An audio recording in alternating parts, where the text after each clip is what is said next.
Hey everyone, in this video we're going to take a look at Pirate Sora and I'm also going to show you how to use him. At the end of the video I will be comparing his ability between skill level 1, 2, and 3.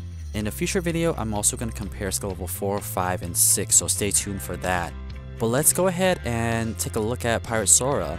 Pirate Sora is a really fun Zoom to use. He has a really cool animation and has 3 different abilities which we'll take a look at later in greater detail. But first let's take a look at his stats. In order for you to activate his ability, you'll need to get a total of 14 Pirate Soras. His minimum score is 160 with a maximum score of 944. So the maximum score isn't really that high, but the fact that he has a really low charge up time may make him worth it for you to use him as a high scoring Zoom, especially for the score challenge coming up. In one of the groups, Pirate Sora might be a viable one compared to the other two, so it might be a good decision to try to get Pirate Sora at a pretty high level. In order for you to max Pirate Sora to skill level 6, you'll need to get a total of 32 copies of him in the premium box, which is pretty standard, not too high, but so I think Pirate Sora definitely is going to be one of those Zooms that's worth getting. So one of the tricks that you could apply to using Pirate Sora is before you activate his ability, you want to let the Zoom settle down so there aren't any gaps or pockets anywhere on the screen, so you maximize your clear. And also keep track of what animation is or which ability is coming up. The ability isn't random and they're always in sequence. The first one, which I'll demonstrate here, is a sideways swipe which goes across and clears the bottom half of the screen, depending on your skill level, but essentially a horizontal clear will go across the bottom, towards the bottom of the screen.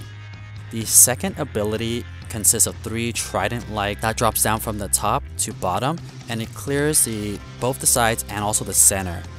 And then the last animation will create a giant bubble that clears towards the top area of the screen. It's not nearly dead center, towards the top. So keep that in mind when you are activating his ability, especially let's say if the bottom one is the horizontal swipe is coming up, you might want to make sure that the bottom half of your screen consists of some Zooms at the bottom. Alright, so let's compare skill level 1, 2, and 3 here. So the first ability is a horizontal swipe, and skill level 1 you're looking at about 2 to 3 rows worth of Zooms.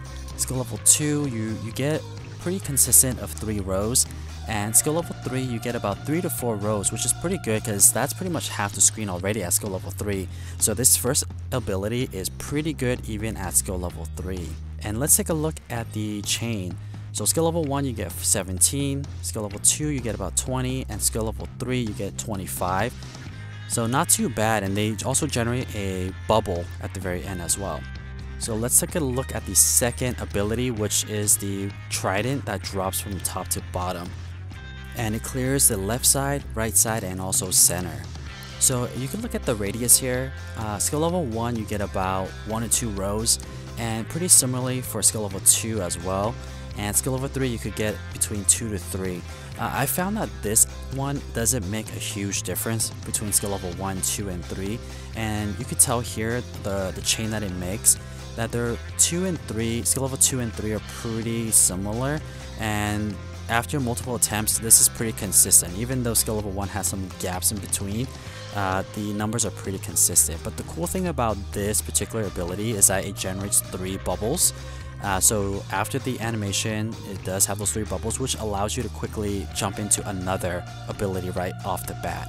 So let's take a look at his last ability, which generates a circular clear in the middle of the screen, and every skill level that you go up the bubble does get bigger and bigger here. You can't really tell how many chains there are, so let's go ahead and move fast forward here and look at the chain results.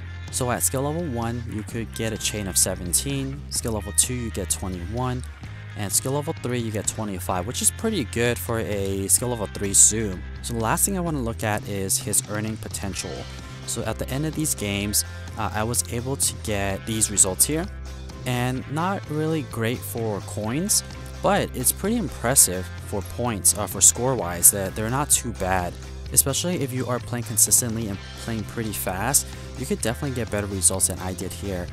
These were one of my earlier attempts at using Pirate Sora without much practice, So if you practice a little bit, I think Pirate Sora could be a viable suit to use, and he's pretty fun to use, so I definitely recommend trying to get Pirate Sora to a pretty high skill level.